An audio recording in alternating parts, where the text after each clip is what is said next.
Bien-aimés, ce matin, je rends grâce à Dieu qui nous donne l'occasion d'être ici ce matin, qui nous donne la grâce d'être dans sa maison ce matin pour lui rendre un culte.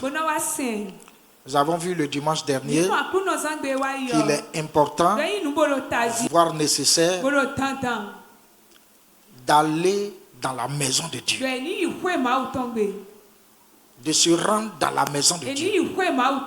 Un enfant de Dieu ne peut pas adorer Dieu à la maison. C'est vrai que la Bible nous dit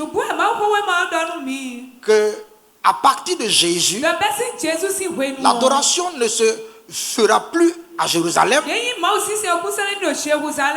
ni sur le mont Garizim, et que les vrais adorateurs adoreront Dieu en esprit et en vérité. Donc en Christ, partout où nous sommes, nous pouvons adorer Dieu. Par contre, nous avons constaté dans le Nouveau Testament que bien que les apôtres et Jésus avaient entendu ces vérités de sa part, continuaient à aller constamment au culte dans la maison de Dieu, parce que le chrétien n'est pas un être isolé.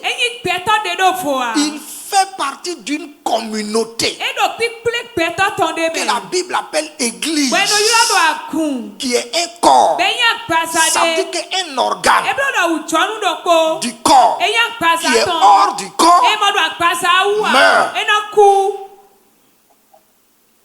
Donc il faut faire partie du corps pour vivre.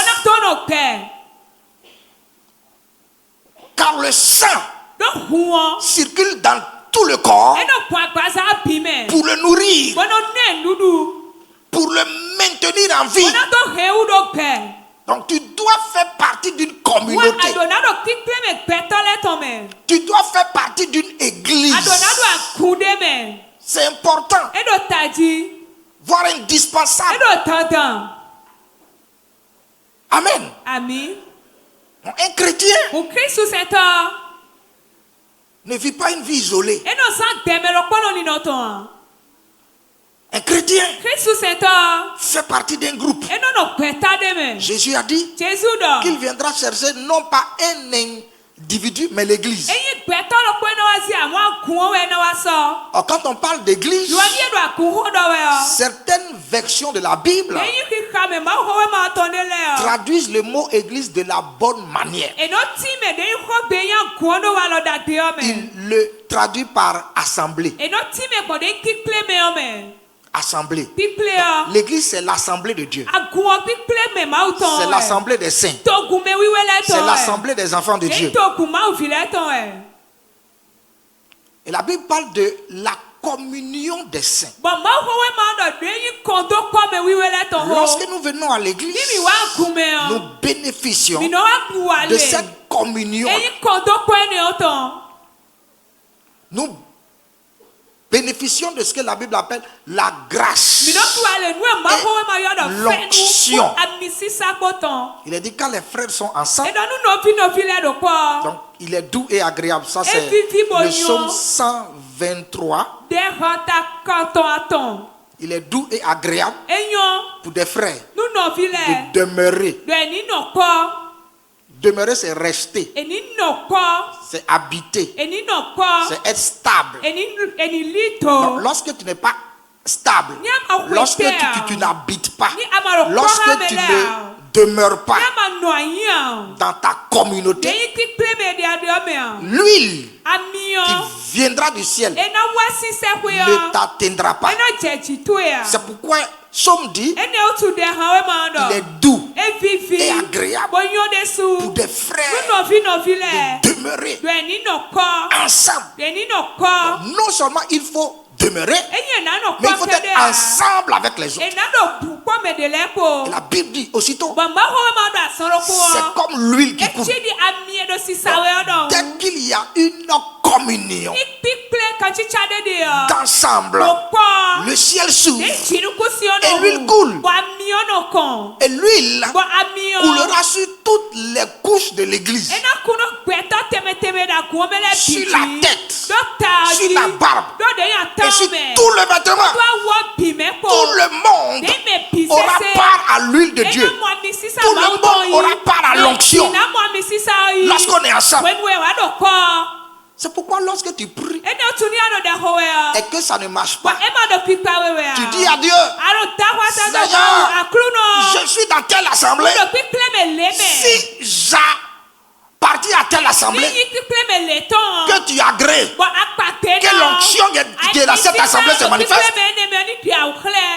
Parce que c'est un fait spirituel. Et quand ça ne marche pas, tu appelles l'onction de la tête. Je me tiens dans l'autorité de Jésus et dans la grâce de mon Père spirituel, l'apôtre William. Écoutez, il y a beaucoup de mes pasteurs qui ont fait des délivrances. Le pasteur Franklin était en train de chasser un esprit à Boïcon. Et ils sont allés jusqu'à 0 heure. Parce qu'il dit sors, l'esprit dit je ne sors pas. Et à un moment donné, il dit qui s'est rappelé qu'il est sous l'onction de son Père spirituel. Il a dit au nom de Jésus et sous la couverture de mon Père spirituel. Quand il a dit l'apôtre William, l'esprit a dit lui. Non, si c'est lui, je vais partir. Si c'est lui, je vais partir. Ouais. Et puis il est parti. Pourquoi? Dieu reconnaît ça. La Bible dit quand l'huile coule, l'huile vient sur la tête de qui? D'Aaron, qui est le souverain sacrificateur. L'huile coule sur la tête d'Aaron, qui est le souverain sacrificateur. J'ai donné un enseignement à un groupe de pasteurs et je leur ai dit ceci. Vous savez, l'huile quitte le ciel. Elle coule sur la tête. Donc le ciel, c'est la source. Et la première partie à recevoir l'huile, c'est la tête. Après la tête, c'est les associés. La barbe, c'est le symbole des anciens.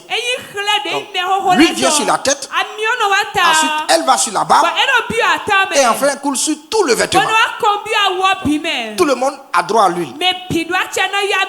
Maintenant, si la barbe se déconnecte de la tête, puisqu'elle n'a pas la tête, le ciel ne lui donnera pas de l'huile. Si le vêtement se déconnecte du corps, alors l'huile de la barbe ne viendra plus sur le vêtement. Maintenant, qu'est-ce qui se passe? L'huile n'est pas comme de l'eau. L'eau sèche vite, mais l'huile ne sèche pas vite. Et c'est ce que les gens ne comprennent pas. Quand la barbe quitte, l'huile est encore sur la barbe. Et la barbe peut continuer son ministère. Et ça marchera au début. Parce que l'huile ne sèche pas vite. Mais avec le temps, l'huile sèche. Nous avons assisté à ça. Il y a une barbe qui est partie et qui a commencé une église, qui a commencé à faire des délivrances, tout ça. Les gens criaient, on voyait sur internet. 1 an, 2 ans. Vers la fin de la deuxième année, parce que le plus souvent, l'huile sèche à partir de la 3e année. C'est ce que les gens ne comprennent pas.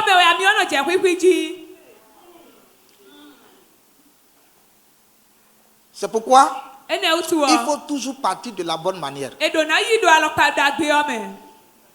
Il faut partir quand Dieu t'a parlé et respecter tout le protocole du départ. Comme je l'ai fait avec les assemblées de Dieu. Et j'ai une lettre officielle de l'autorisation de ma démission. Officiellement. J'ai rencontré toutes les instances. Je leur ai parlé de l'appel qui était sur moi. C'est pourquoi lui, il est là toujours.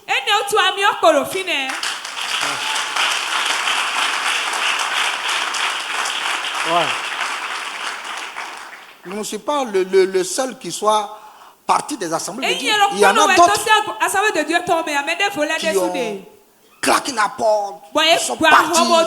Et même il y a d'autres même qui ont eu à convoquer l'église. Ouais. Mais leur huile, c'est où aujourd'hui?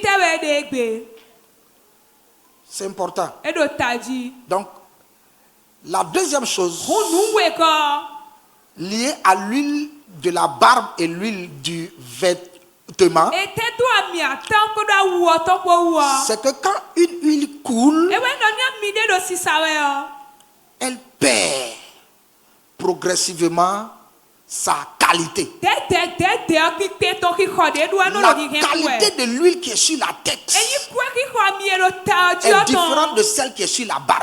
Parce que celle qui est sur la barbe est épais, a encore beaucoup de viscosité. Mais lorsque l'huile commence à couler pour aller vers la barbe, elle diminue en viscosité et en épaisseur. Ce n'est pas les mêmes qualités. Donc quand la barbe s'agite, il y a certaines choses qu'elle ne pourrait jamais faire. C'est pourquoi quand Jésus était sur la montagne, les apôtres étaient en bas. Et ils étaient des anciens avec Jésus. Ils étaient la barbe. Ils ont pris autorité sur un esprit mauvais. Au nom de Jésus, on envoie le feu. Rien. Mais quand la tête est arrivée, la tête a dit, toi esprit impur, je t'intime l'autre part. Un jour, il y a un de nos pasteurs qui était en train de faire la délivrance d'une fille. Et la délivrance tardait. Donc il m'a appelé. J'ai dit, mets ça sur main libre. Et mets ça auprès de l'oreille de la démoniaque. J'ai dit, toi écoute-moi bien. Celui que j'ai envoyé là-bas, il est sous l'autorité de Jésus, mais il est sous ma couverture. Je compte jusqu'à 3. Quand j'ai dit 1, 2, 3, il est sorti. Au téléphone. Voilà. Il est sorti. Il a dit, ouais, mais Dieu voulait lui montrer qu'il doit faire attention. La tête a une huile que la barbe n'a pas. Et la barbe ne doit pas s'agiter. Ouais.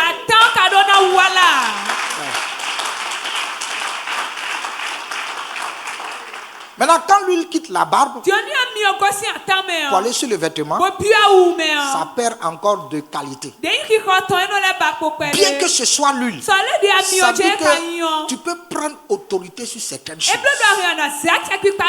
tant que membre, tu peux prier, ordonner. Dieu va agir, Dieu va se manifester. Mais le monde spirituel a des niveaux. Que ce soit dans le monde du diable ou dans le monde de Dieu, il y a des niveaux. Même quand vous entrez parmi les anges, il y a des classes d'anges. Il y a des niveaux. Il y a une hiérarchie partout. Et votre autorité sera proportionnelle à votre niveau, à votre hiérarchie. Donc, c'est bien de venir à l'église parce que l'huile coule de la tête jusqu'aux vêtements. Et lorsque vous êtes vêtements, vous bénéficierez constamment de cette huile-là qui coule. Parce que le ciel ne cessera pas de donner l'huile. Et l'homme de Dieu qui est à la tête, le leader, doit tout faire pour que l'huile qui est sur sa tête ne sèche point. C'est pourquoi il est dit que l'huile ne sèche point sur ta tête et que ton vêtement soit gardé blanc. Deux choses. L'huile sur la tête ne doit jamais sécher. Lorsqu'on constate que l'huile commence à sécher, on va devant Dieu pour renouveler l'huile. C'est pourquoi David va dire, tu me donnes une onction fraîche, tu verses une huile fraîche sur ma tête. Une huile fraîche. L'huile doit être renouvelée pour que la barbe continue d'avoir de l'huile et que le vêtement aussi soit approvisionné. C'est important d'être dans la maison de Dieu. Quand on est dans la maison de Dieu, parfois même il y a des prières qu'on ne fait même pas et puis on est exaucé. On ne fait même pas certaines prières, on est exaucé. Mais on ne sait pas que c'est la grâce. Parce que la Bible dit, non seulement l'huile coule, mais la Bible parle de rosée. C'est comme la rosée sur de l'hermon. Le rôle de la rosée, c'est quoi? Ramollir le sol, rendre les choses faciles. Ramollir le sol, rendre les choses faciles. Quand les choses évoluent facilement comme ça, dans ta vie, ne pense pas que c'est un hasard. C'est pas un hasard. Non. C'est dû à une connexion que tu as.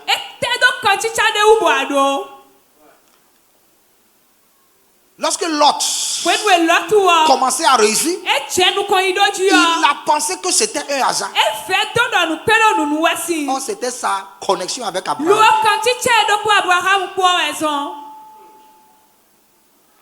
Et quand ils se sont séparés, en fin de compte, il est sorti lui seul, sa femme et ses deux enfants. Et en cours de route, il a encore perdu sa femme. Et il est resté avec deux enfants sans aucun bien. Parce qu'il s'est déconnecté.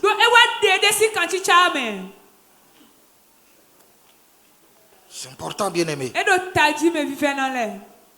Car ce n'est pas Dieu qui te déconnecte. Ah, il faut faire attention. Paul s'est déconnecté parce que cela venait de Dieu. Dieu avait un plan sur lui.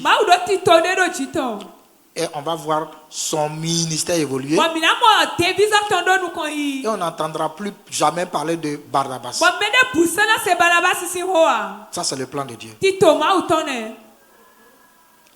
Faites tout dans le plan de Dieu. C'est important. Ce matin, je voudrais succinctement vous parler de comment vivre le psaume 23.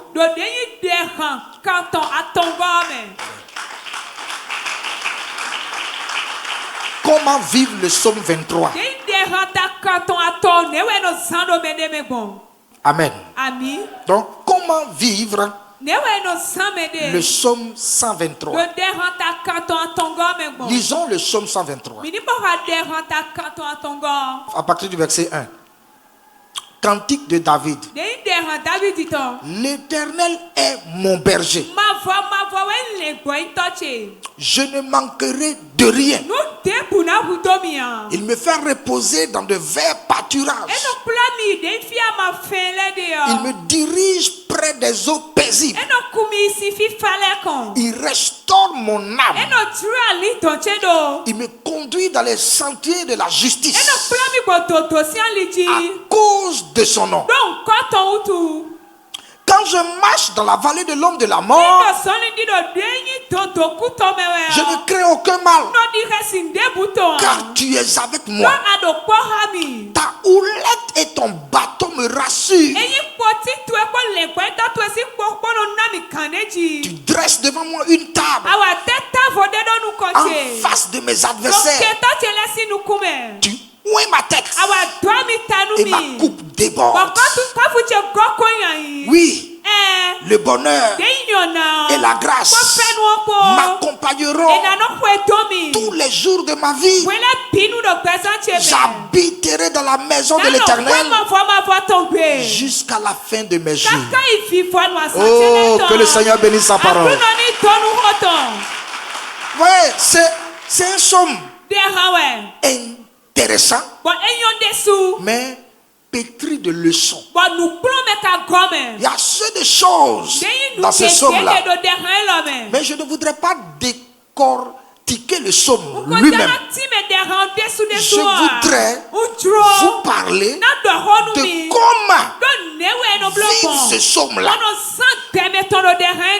Comment faire en sorte de ne manquer de rien.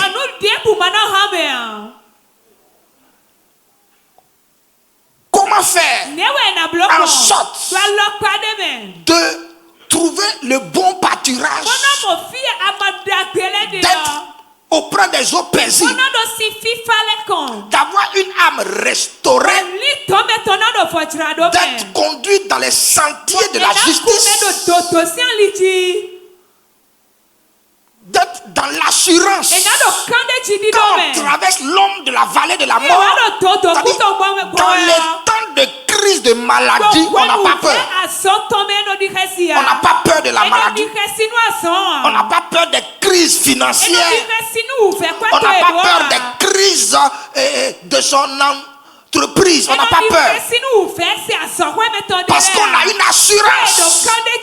Car son bâton et sa houlette rassurent. On n'a pas peur d'une crise professionnelle. Parce qu'on a perdu du travail. On a peur. On est déboussolé. Non. On a une certaine sérénité. Une certaine quiétude. On est rassuré que sa main là, son bâton et sa houlette nous rassurent. On peut vivre cela. Il dit, il dresse une table devant moi, en face de mes adversaires. C'est-à-dire avoir la tête sur les épaules dans l'adversité, devant les ennemis, devant les hommes méchants, devant des détracteurs. Tu as la paix. Tu n'es pas agité. Parce que tu sais une chose. Personne ne détient ton destin dans les mains. Tu marches avec quelqu'un qui tient ta vie.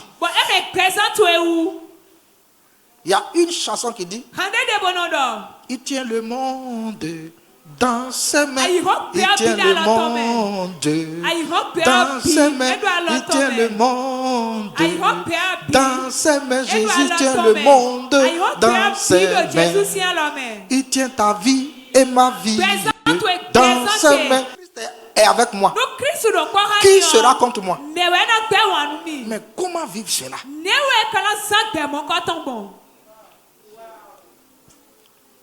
Alors, pour vivre cela, il y a deux choses, deux conditions à respecter.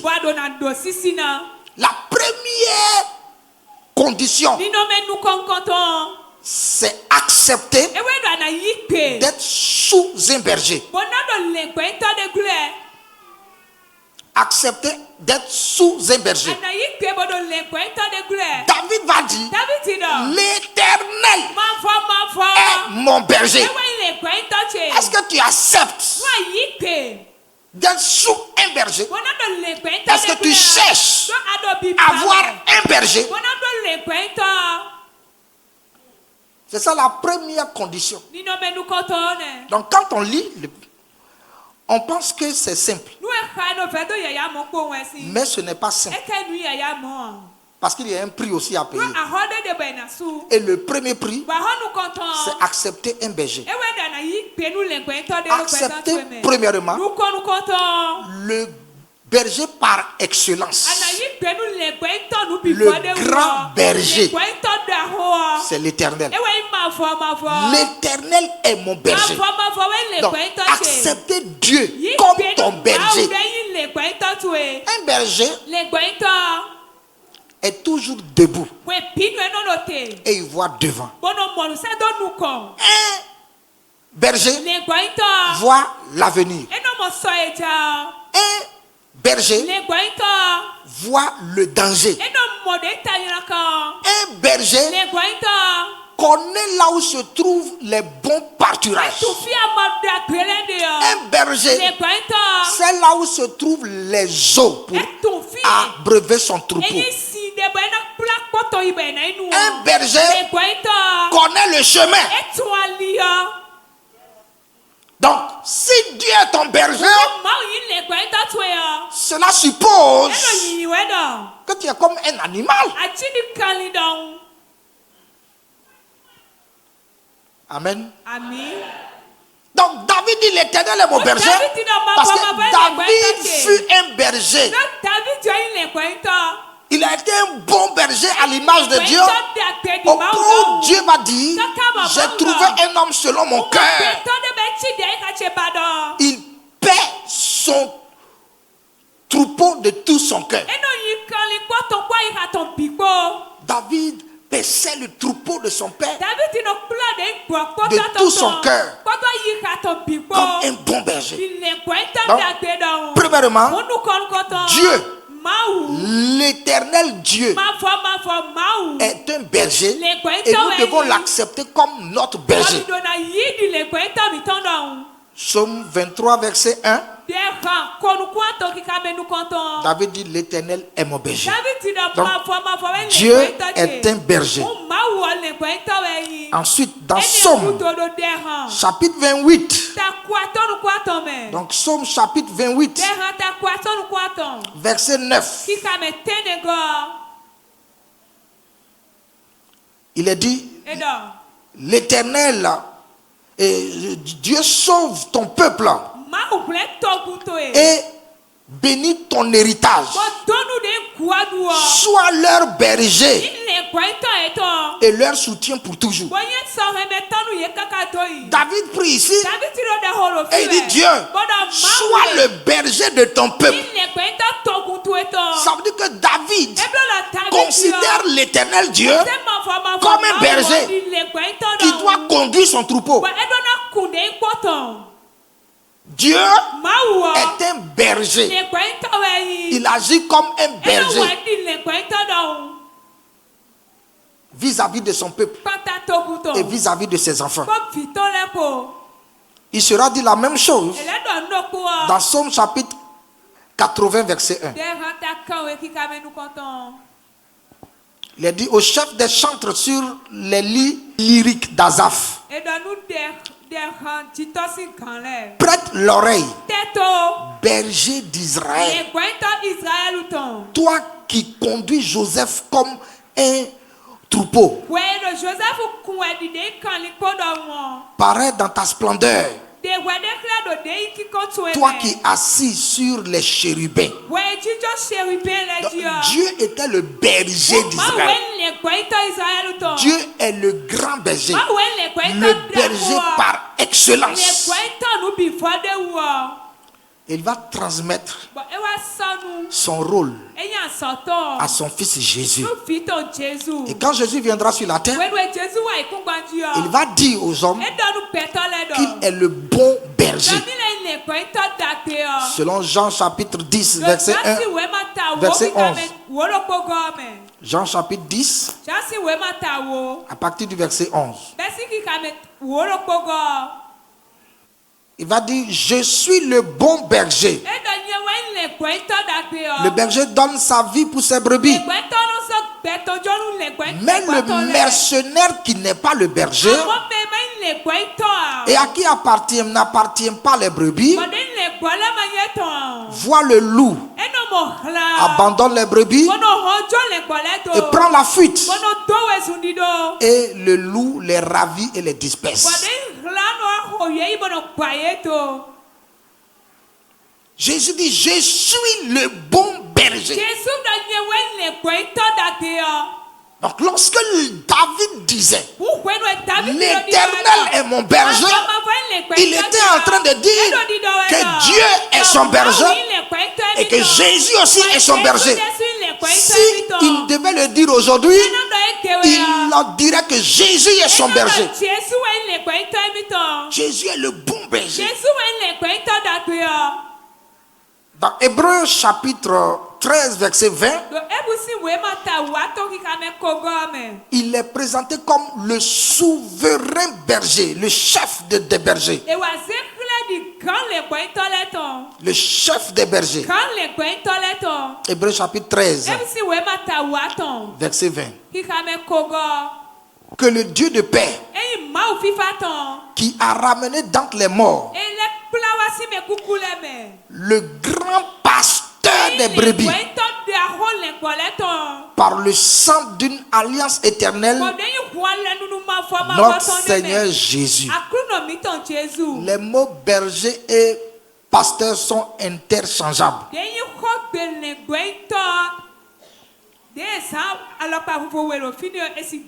Voilà, c'est pourquoi en fond le mot pasteur est traduit par lingoïton. Voilà. Donc le mot pasteur vient du grec poimen et cela signifie berger, tout court. Donc le pasteur est un berger. Jésus est révélé comme le grand pasteur, le grand berger, à l'image de Dieu le Père. Donc pour vivre le psaume 23, il faudra que Jésus soit ton berger, que Jésus conduise ta vie, que tu lui remettes toute ta confiance pour qu'il te dirige. Dans 1 Pierre chapitre 5 verset 4, il a dit, quand le souverain pasteur viendra, il donnera à chacun sa récompense. Et le souverain pasteur, c'est Jésus. Le souverain pasteur, le souverain berger. Alors lorsqu'on utilise le thème souverain dans la Bible, ça veut dire qu'il a des gens qui sont avec lui, des gens qui travaillent sur lui. Le souverain pasteur a sous lui des pasteurs. Jésus est le pasteur en chef, le berger en chef, qui nous conduit. Maintenant, sur le plan physique, Jésus va confier son troupeau à des humains. Voyez cette hiérarchie-là. L'Éternel est mon berger. Et comment il me dirige par Jésus et par mon pasteur physique. Amen. Dans Jérémie chapitre 3 verset 15, nous allons voir ce que Dieu va dire. Jérémie chapitre 3 verset 15.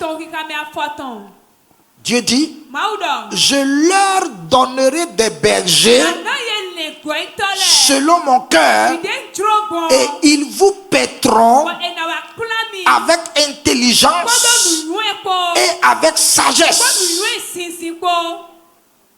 Je leur donnerai des bergers selon mon cœur et ils vous paîtront avec intelligence et avec sagesse. Ça veut dire que Dieu lui-même a prévu donner aux hommes des bergers à son image. La dernière formation que nous avons fait avec les pasteurs de la Réma avait tourné autour du thème être berger selon le cœur de Dieu. Être berger selon le cœur de Dieu.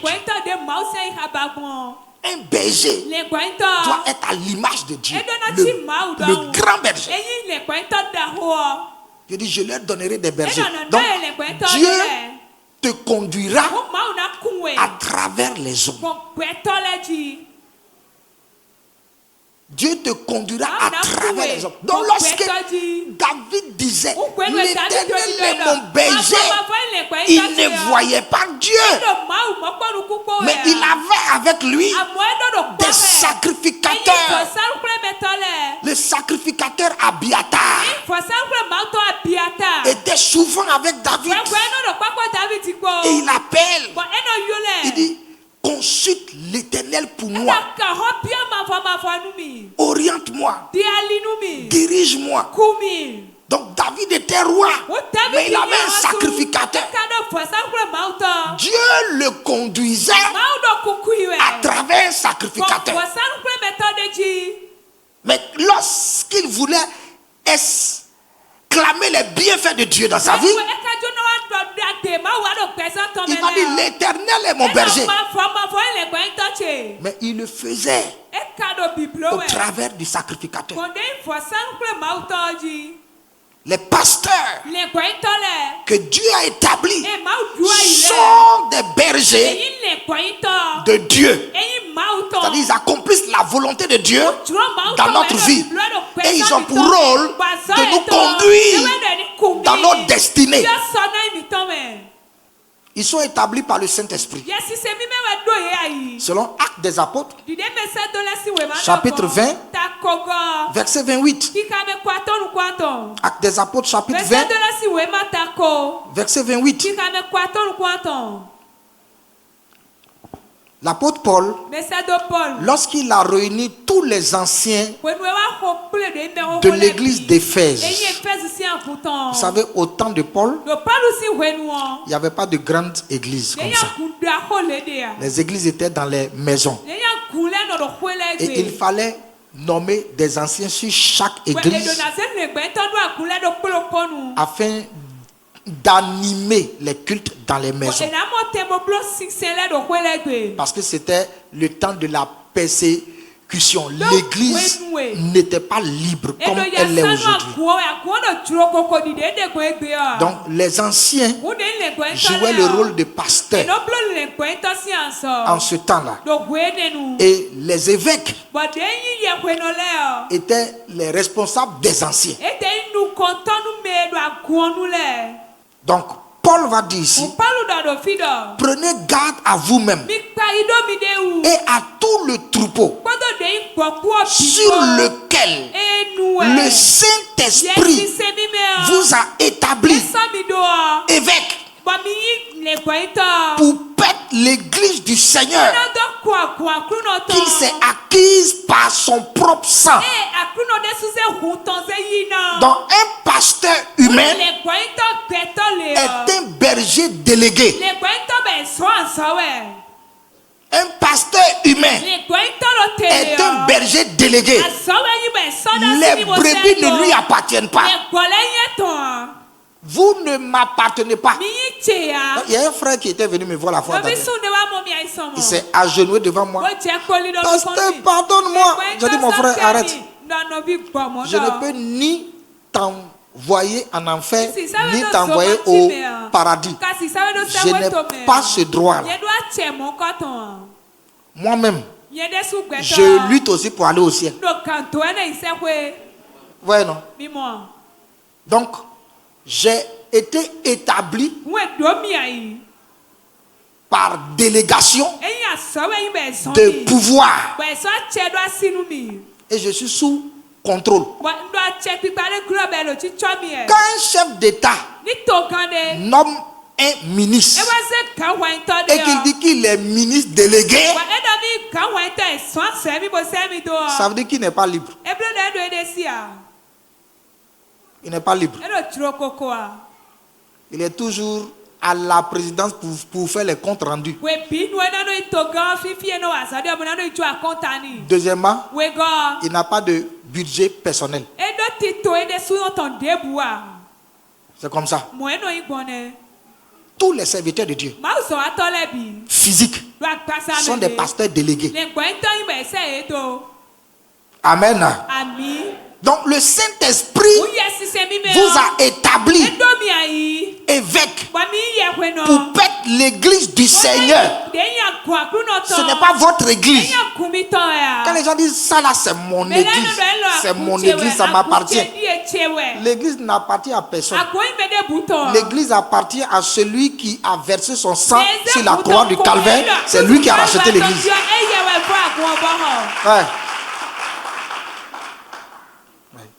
C'est pas mon église. C'est l'église que je gère. L'église qui est sous ma garde. Il y a un de mes pasteurs qui avait l'habitude de dire mon église. Et j'ai dit mon frère, viens ici. Ce n'est pas ton église. Parce qu'on peut t'affecter à tout moment. Et moi-même qui suis ici, je peux être affecté aussi. Il suffit que Jésus me dise ton travail est fini à Calabi. C'est fini, hein? C'est mon patron. Donc il peut m'affecter à tout moment. C'est pourquoi je lui fais le compte rendu. Je lui parle de tout. Quand quelque chose se passe dans l'église, je viens devant lui. Je me mets à genoux. Voici. Qu'est-ce que je dois faire? Amen. Donc, le pasteur est chargé de paître le troupeau comme berger. Selon 1 Pierre chapitre 5. 1 Pierre chapitre 5. Verset 1 au verset 3. Voici ce que la Bible dit. Voici les exhortations que j'adresse aux anciens qui sont parmi vous. Moi, ancien comme eux, témoin des souffrances de Christ et participant de la gloire qui doit être manifestée. Percez le troupeau de Dieu qui est sous votre garde. C'est bien clair. Percez le troupeau de Dieu qui est sous votre garde. Non par contrainte. C'est-à-dire quand un pasteur se plaint toujours de son travail. Ah, vraiment, les gens sont mauvais. Ah, vraiment, les gens sont trop compliqués. Ah, ça c'est quel travail ça?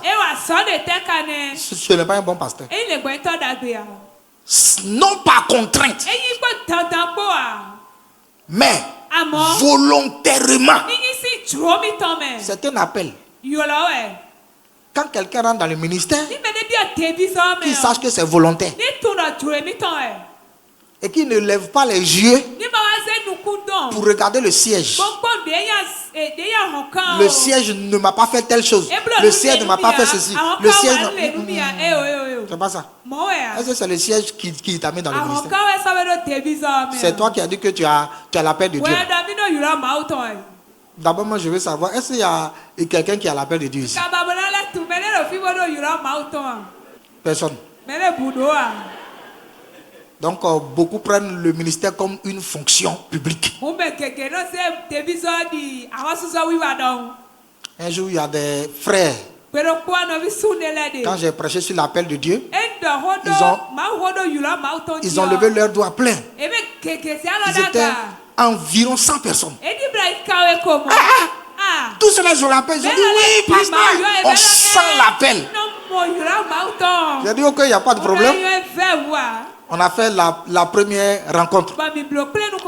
Et j'ai parlé de Gédéon. De comment Dieu a fait le tri. Avec Gédéon. C'est-à-dire avec près de 33 000 personnes, Gédéon s'est retrouvé à 300 personnes.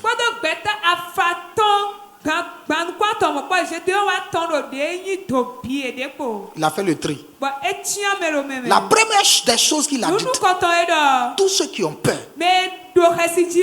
de faire face à l'ennemi, de faire face aux attaques, de faire face à Satan, qui retournent dans leur maison. 10 000 personnes se sont levées. Elles ont dit, eux tous avaient dit, non, ça, je sens le Saint-Esprit, j'ai des visions, Dieu me parle. Dieu a dit, Gédéon, ne crois pas en eux. Dis-leur seulement, tous ceux qui ont peur là, ils n'ont qu'à rester à la maison. Si vous ne pouvez pas faire face à l'adversité, plus de 10 000 sont allés s'asseoir. Et il y a eu la deuxième épreuve. Il y a eu de l'eau. Ils avaient soif. Et Dieu a dit à Josué, quand ils vont trouver de l'eau, tous ceux qui vont déposer leurs âmes et mettre la bouche dans l'eau pour boire seront éliminés. Et tous ceux qui vont voir l'eau, mais ils garderont l'âme dans la main gauche et vont boire avec la main droite. C'est eux qui seront sélectionnés. Oui. Ils étaient nombreux, ils avaient tous soif. Et Dieu les a conduits au bord d'une mare d'eau. Quand ils ont vu l'eau, il y a certains même qui ont fait des roulades pour tomber dans l'eau. Ils ont oublié les âmes jetées parce qu'ils avaient soif. Mais 300 personnes parmi tout le reste là ont gardé leurs âmes et ont bu. Ça signifie quoi? Dans le ministère, lorsque la bénédiction vient, il ne faut pas déposer les âmes pour mettre ta bouche dedans. Garde les âmes et mange un peu pour faire avancer l'œuvre.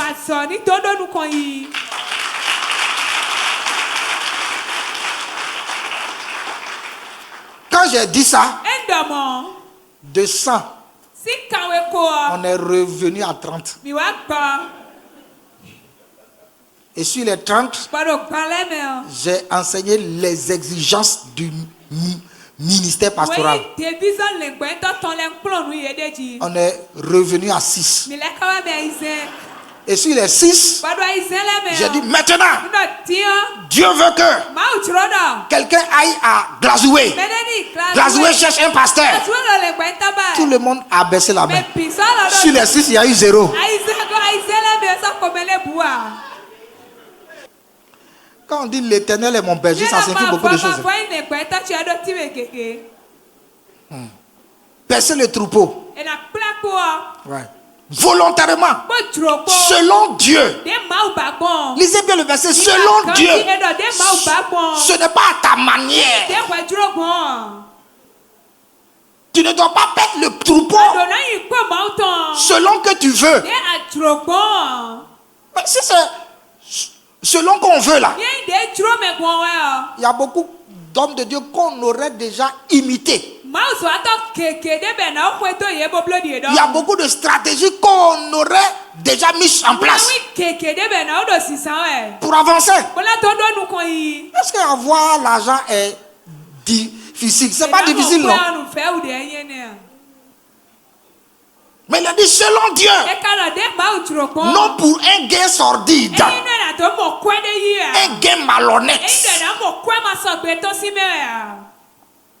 Ça, c'est les vrais hommes de Dieu. Ça. Un gain, ils ne cherchent pas les gains malhonnêtes.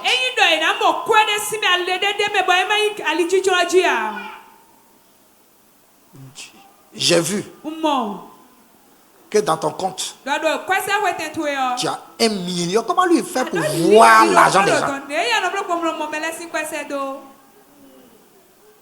Mais avec dévouement. Non comme dominant sur eux. Sur ceux qui leur sont échus en partage. Non comme dominant. Non. Mais en étant un modèle du troupeau. Ça, c'est le pasteur que Dieu a établi sur nous et qu'on doit suivre.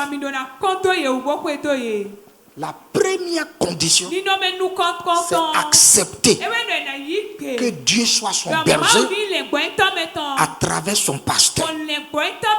Dieu est ton berger. Il a envoyé Jésus et Jésus a établi ton pasteur sur ta vie.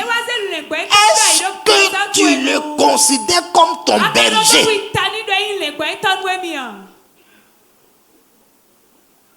Est-ce que tu acceptes d'abord que ton pasteur est ton berger? Paul ne voulait pas un berger humain. Il voulait traiter directement avec Dieu.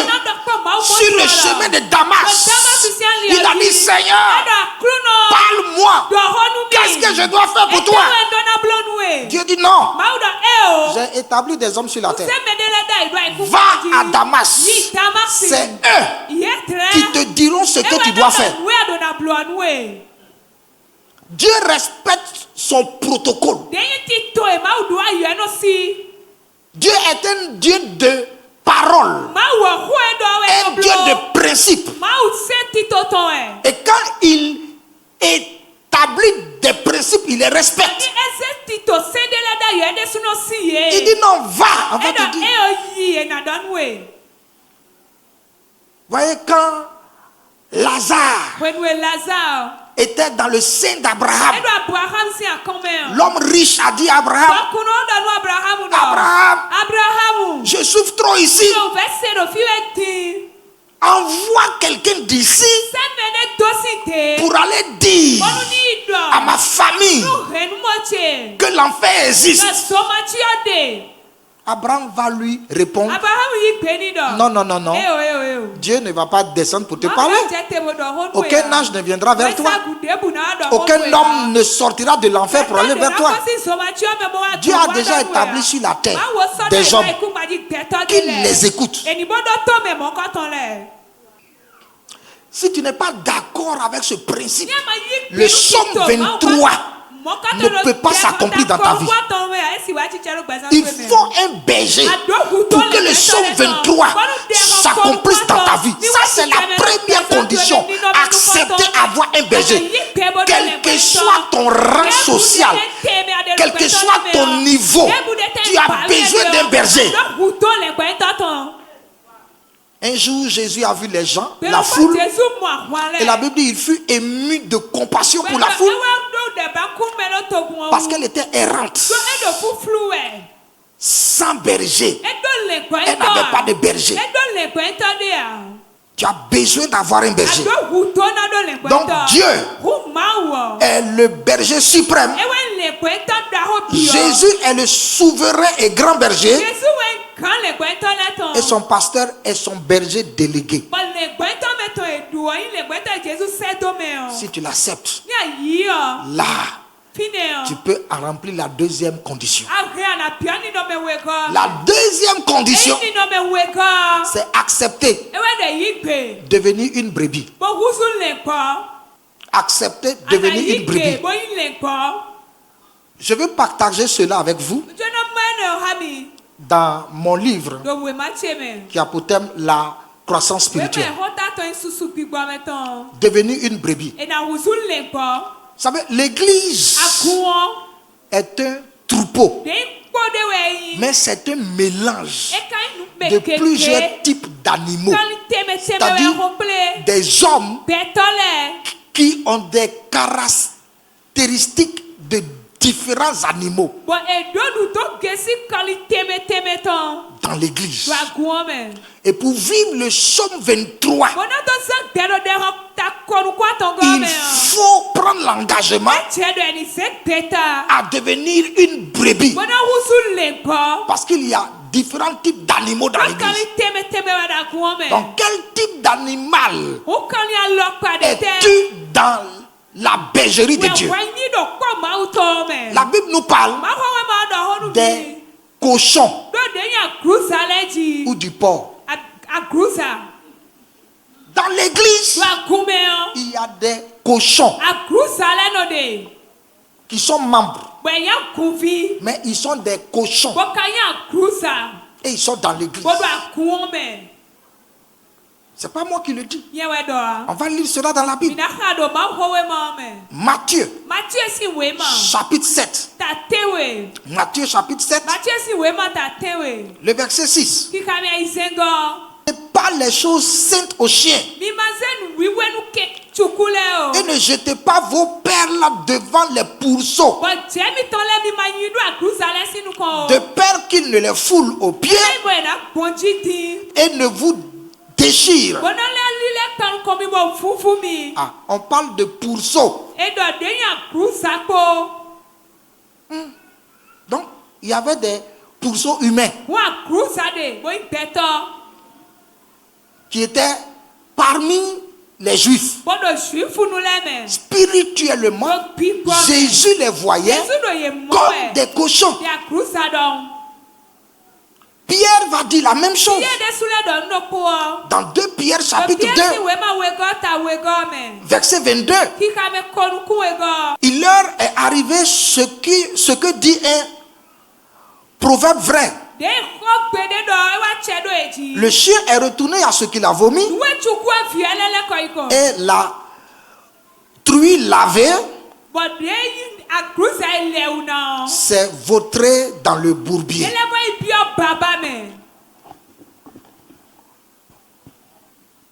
Quelles sont les caractéristiques du cochon? Premièrement, il retourne dans le bourbier après s'être lavé. C'est ceux qui retournent dans le monde facilement. C'est ceux qui retournent dans le péché facilement. C'est ceux qui retournent dans leurs anciennes habitudes facilement. Ils sont dans l'église pleine, mais ils aiment le monde. Ils vivent comme le monde. Ils ont été lavés par le sang de Jésus. Ils ont été sauvés. Ils sont enfants de Dieu. Mais ils sont prêts à vous abandonner pour retourner dans les anciennes pratiques.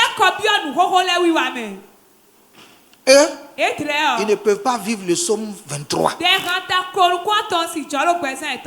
Deuxièmement, les porcs, les cochons, n'apprécient pas la valeur des choses précieuses qui sont les perles.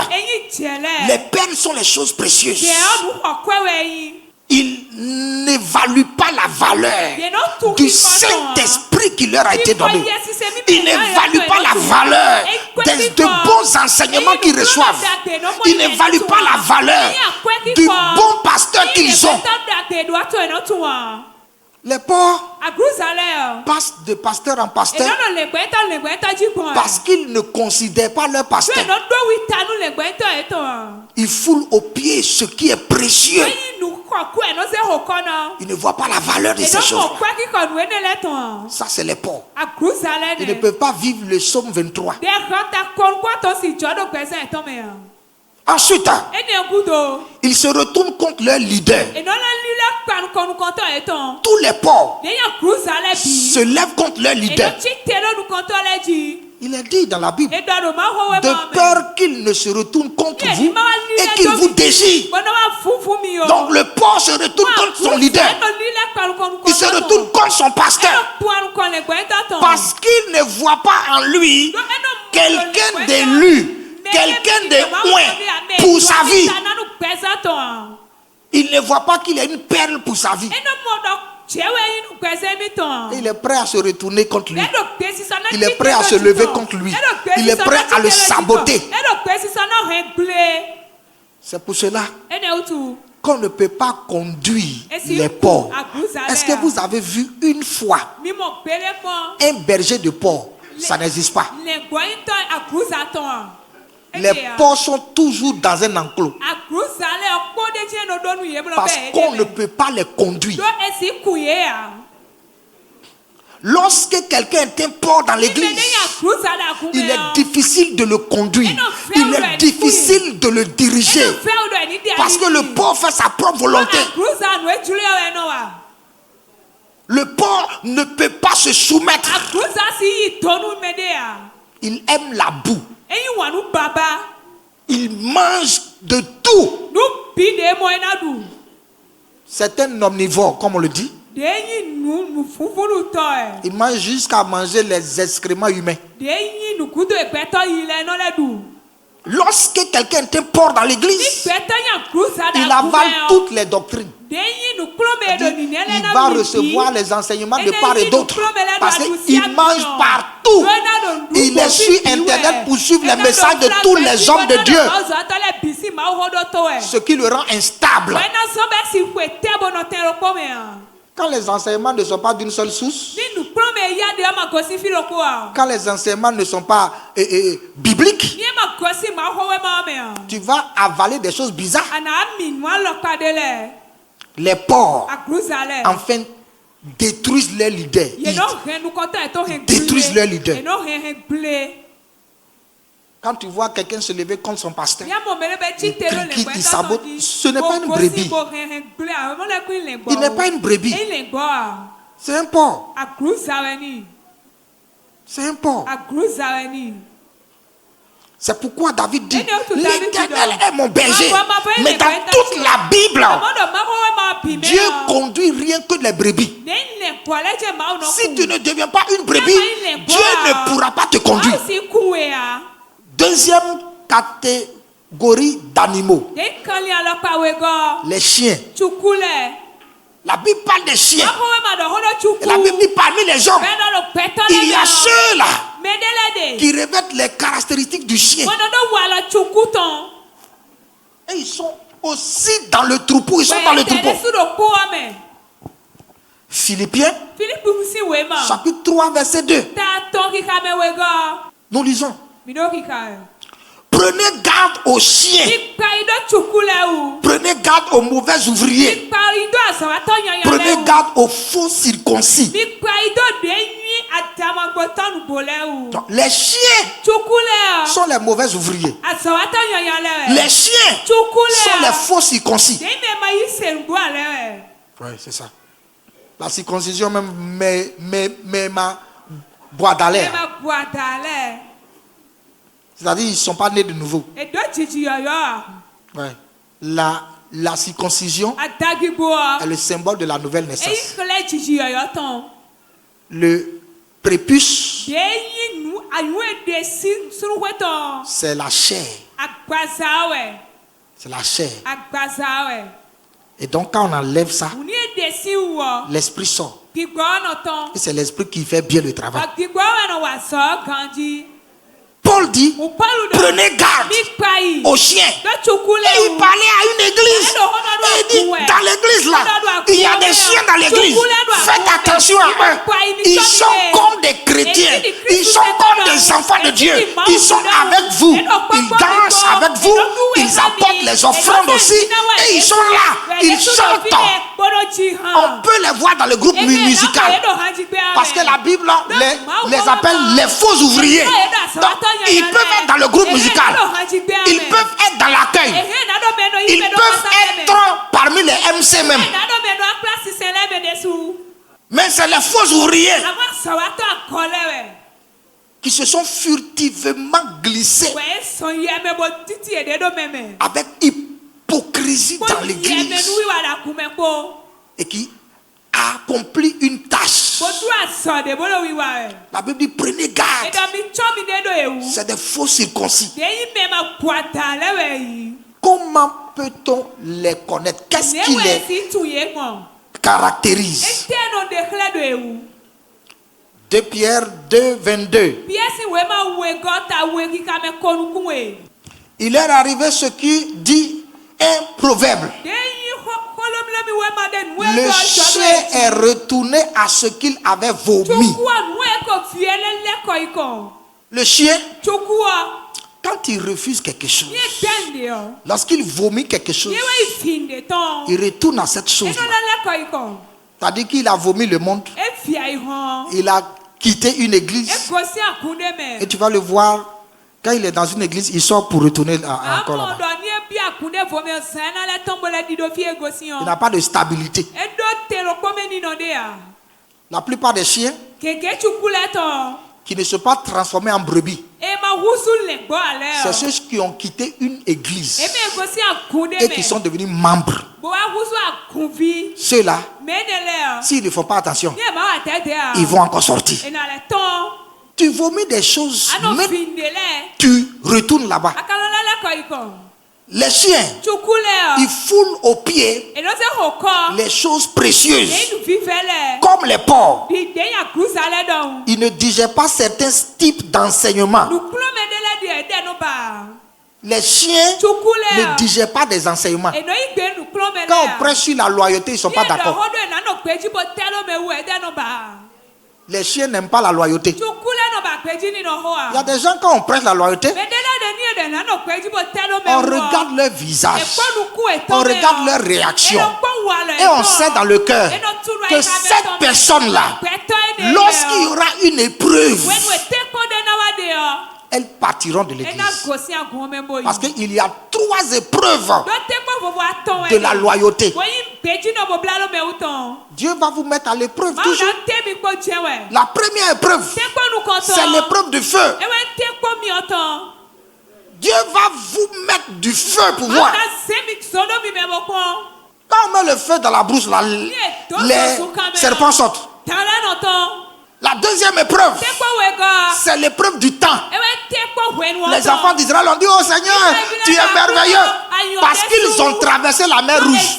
Seigneur, tu es bon. Oh, nous sommes avec toi. Dieu a dit: je fais attention avec eux. Je les traîne dans le désert pour voir. Quand Dieu leur a donné du temps, leur cœur a été révélé.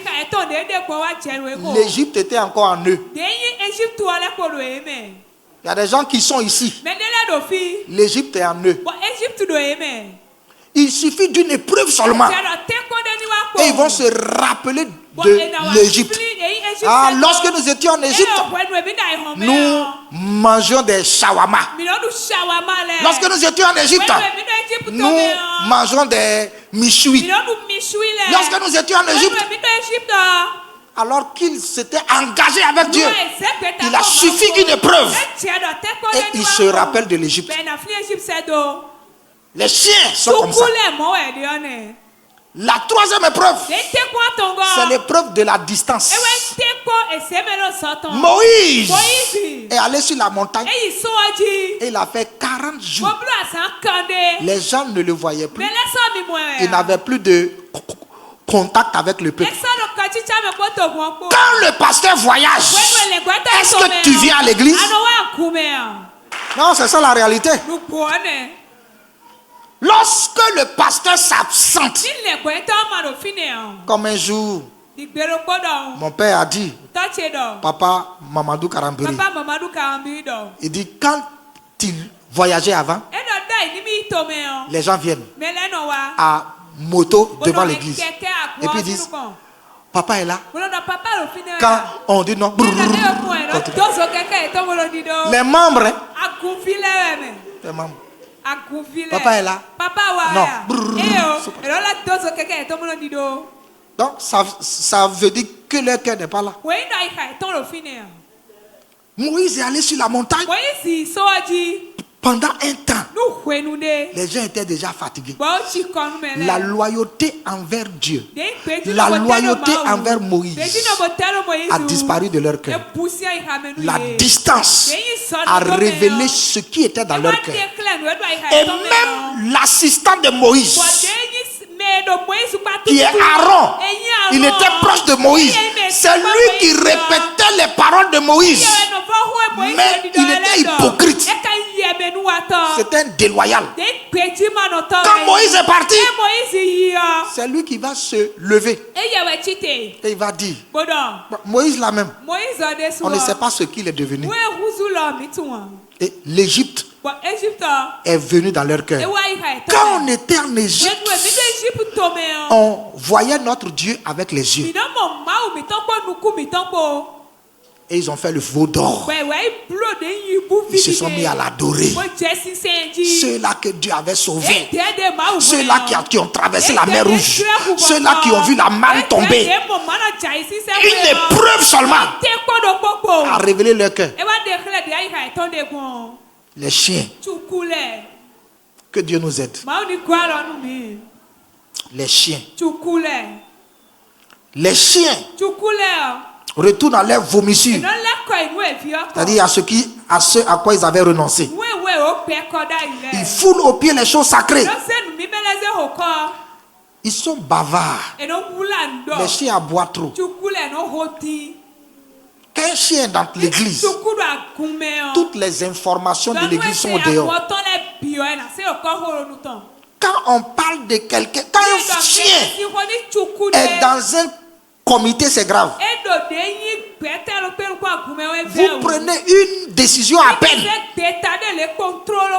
Tout le monde est déjà informé. Parce qu'il a envie d'aboyer. Bien-aimés, les chiens ne peuvent pas hériter de ces choses qui sont dans Psaume 23. Ne soyons pas des chiens. La Bible dit ensuite que les chiens se retournent contre leur leader. Se retournent contre leur leader. J'ai lu sur internet, sur les réseaux sociaux, une femme qui a été dévorée par ses bulldogs. C'est ça, non? Bulldogs. Ouais.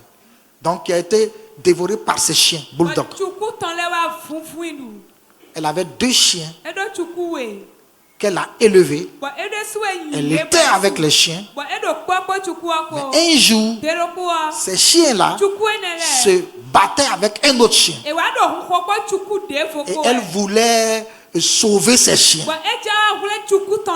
Alors qu'il y a des types de chiens, quand ils sont en bagarre, on reste à l'écart.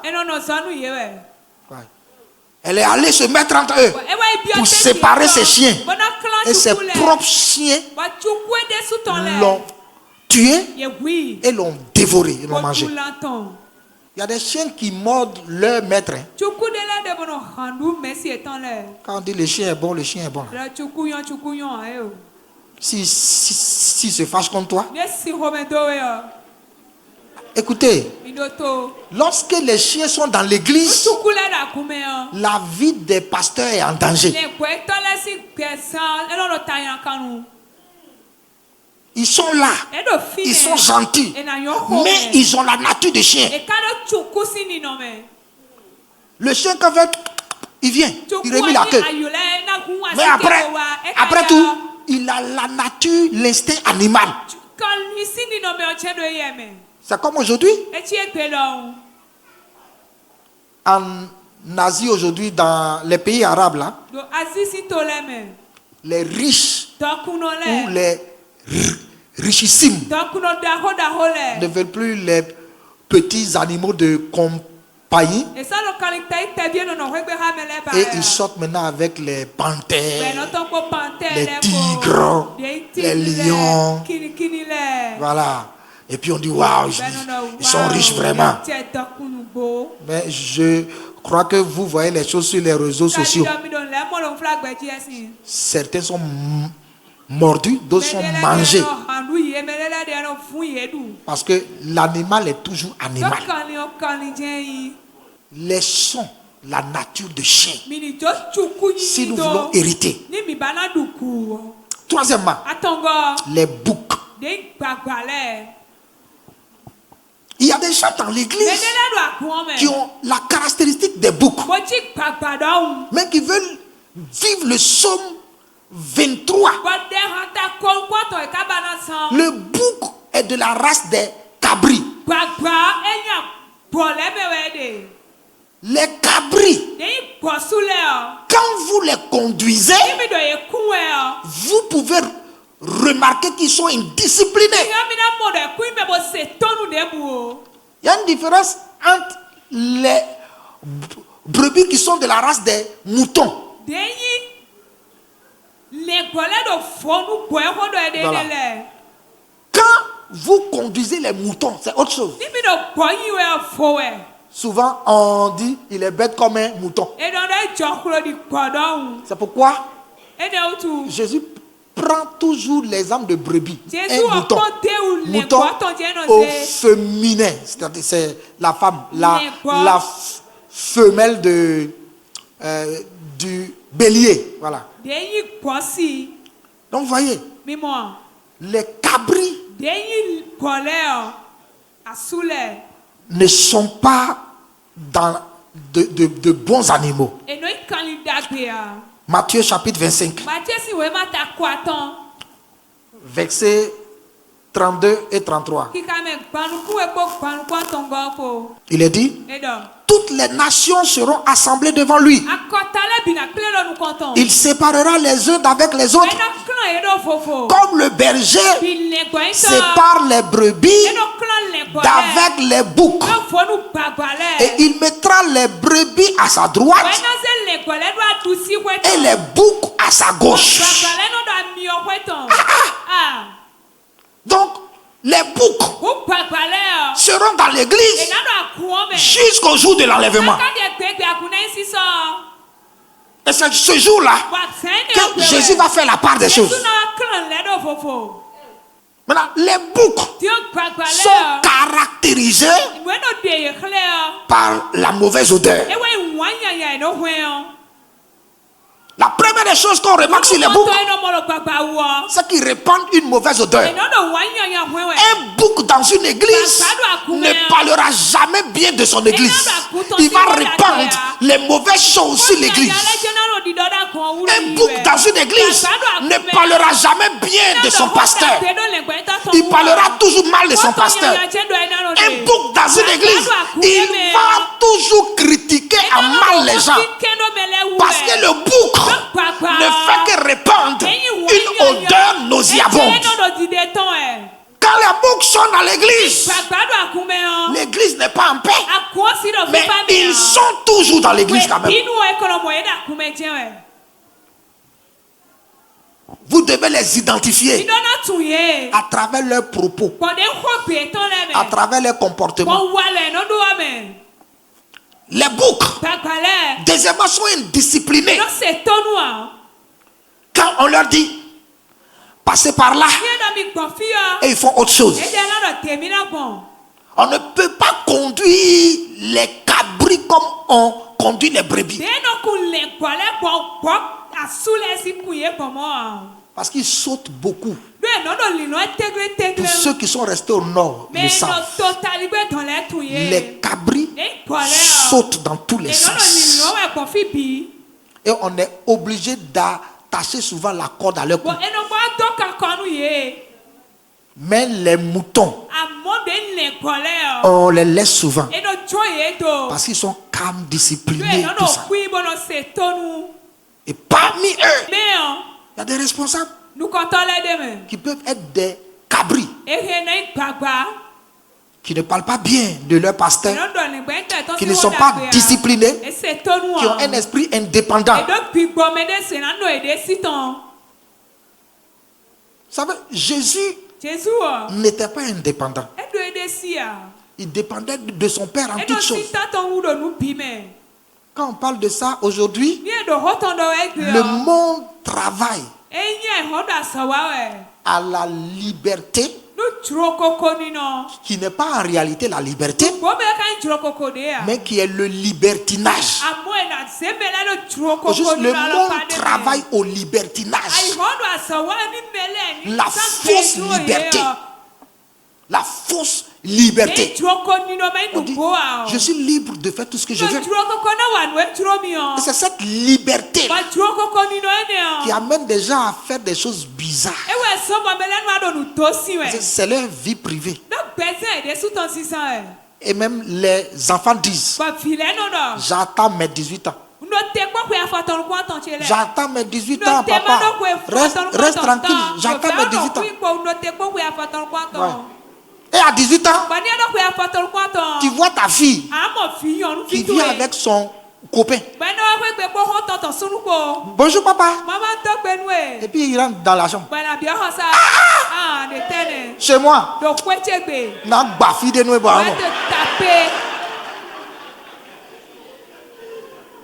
Donc vous voyez, c'est le libertinage. Des filles qui paient les gens pour qu'on les filme pour leur première expérience sexuelle. Ils filment ça.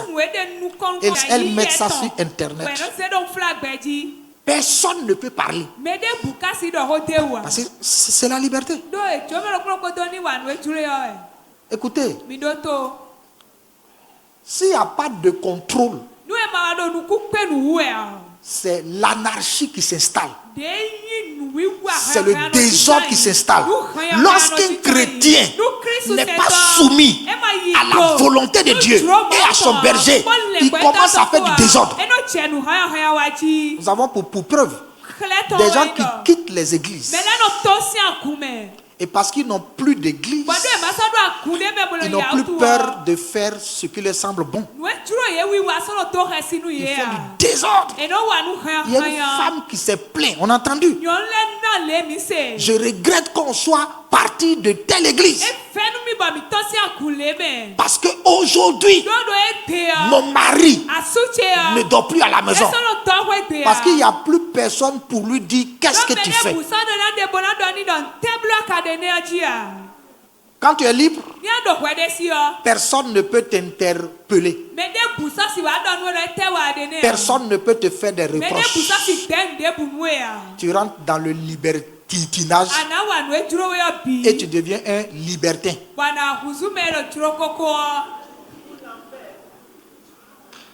Vous voyez, c'est ça les boucs. Les boucs. Donc si tu es un bouc, tu ne pourras pas vivre le psaume 23. Maintenant, il faut faire l'effort de devenir une brebis. Amen. Amen. La brebis. Jean chapitre 10. Et je crois que je vais finir. Jean chapitre 10. À partir du verset 3 au verset 5. Jésus dit, le portier lui ouvre et les brebis entendent sa voix. Il appelle par leur nom les brebis qui lui appartiennent et il les conduit dehors. Lorsqu'il a fait sortir toutes ces brebis, il marche devant elles et les brebis le suivent parce qu'elles connaissent sa voix. Elles ne suivront point un étranger, mais elles fuiront loin de lui parce qu'elles ne connaissent pas la voix des étrangers. Jésus parle ici des brebis. Et nous allons voir ensemble les caractéristiques des brebis. Parce que David dit, l'Éternel est mon berger. Il me fait reposer. C'est-à-dire, il me conduit.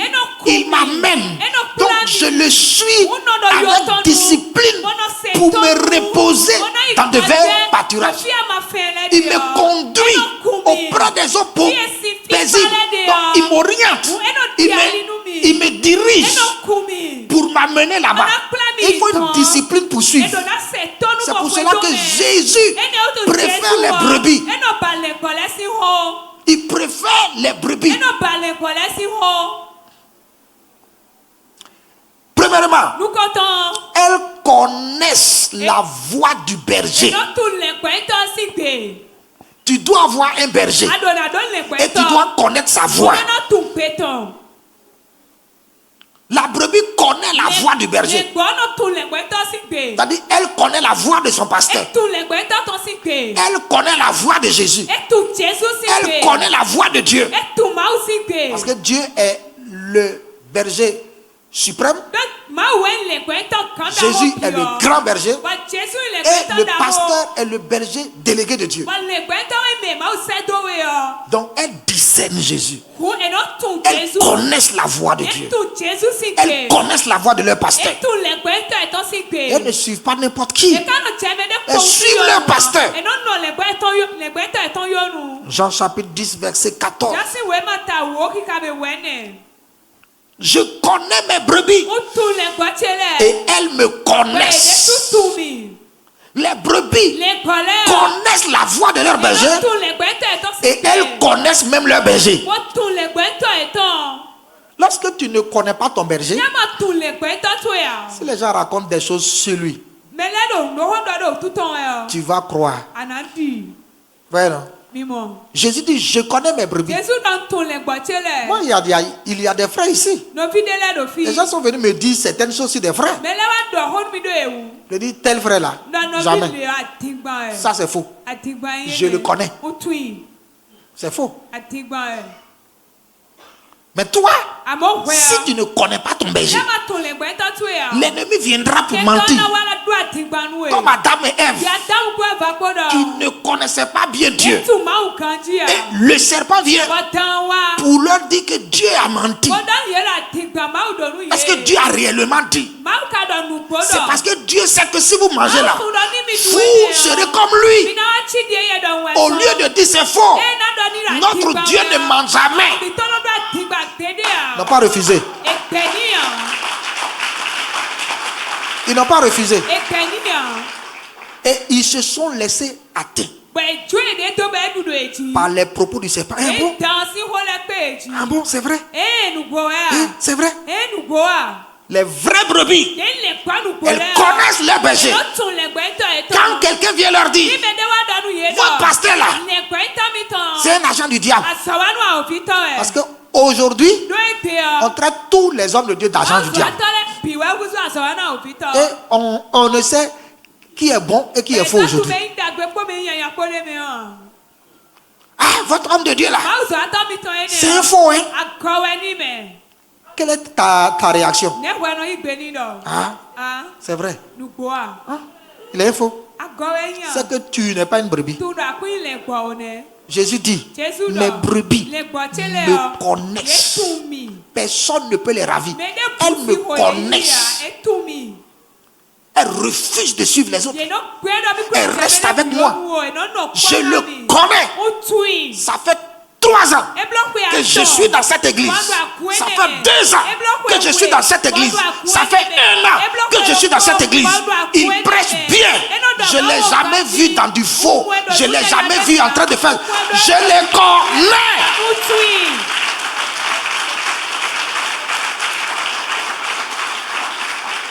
Donc, elles connaissent le berger. Non seulement elles le connaissent, mais elles connaissent sa voix. Ensuite, elles le suivent. Jésus a dit, mes brebis me suivent.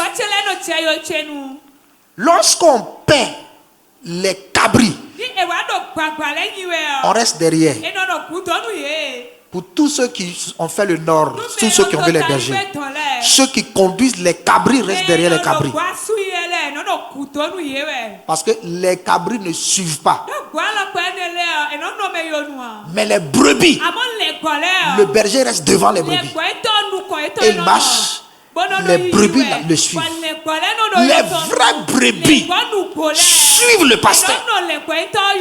Si tu es une vraie brebis, tu dois apprendre à suivre ton pasteur. Quand ton pasteur dit, je passe des nuits devant Dieu, fais comme lui, passe des nuits devant Dieu. Quand il dit, Dieu m'a dit que nous allons faire telle chose, suis.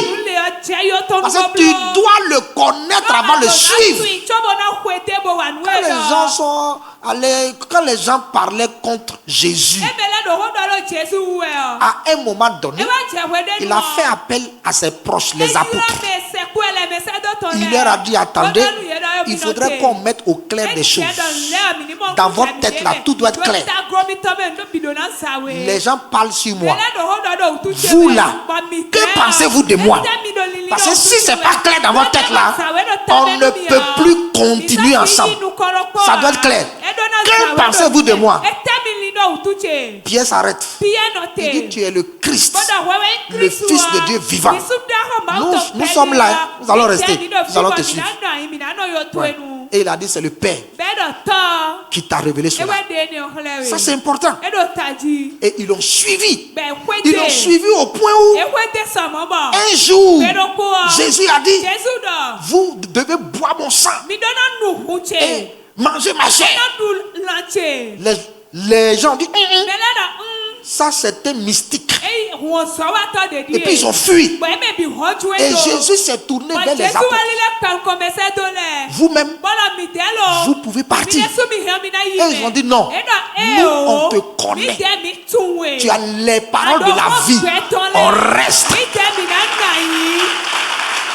Ça, c'est les brebis. C'est les brebis.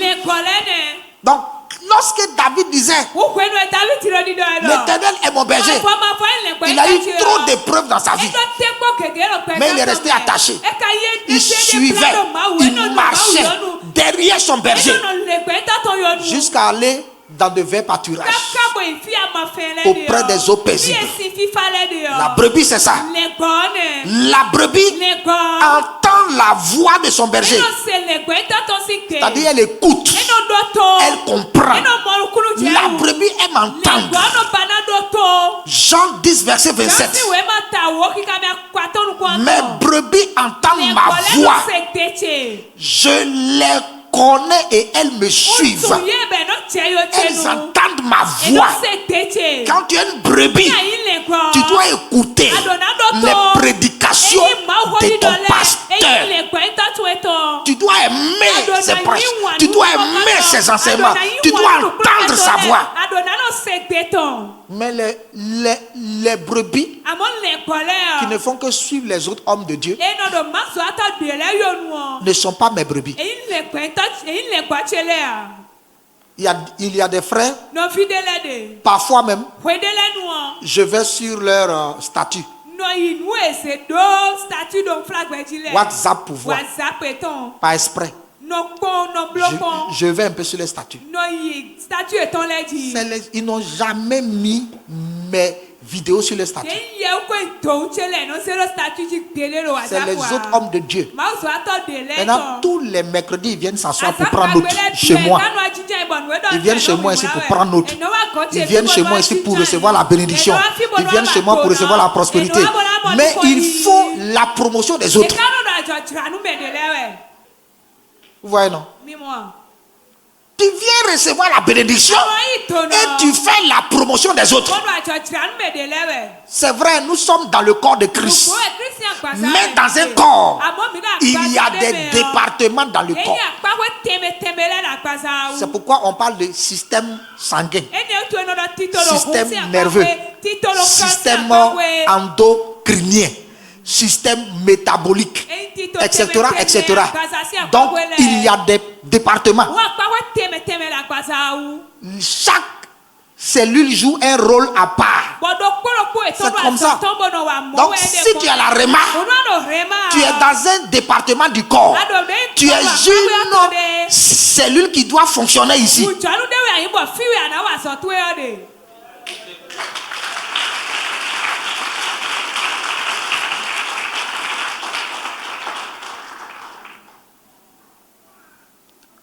Enfin, les brebis discernent les faux bergers et ne les suivent pas. Elles ne suivent pas les faux bergers. La Bible dit elles entendent la voix du mercenaire et elles ne les suivent pas. Elles ne suivront point, verset 5, elles ne suivront point un étranger,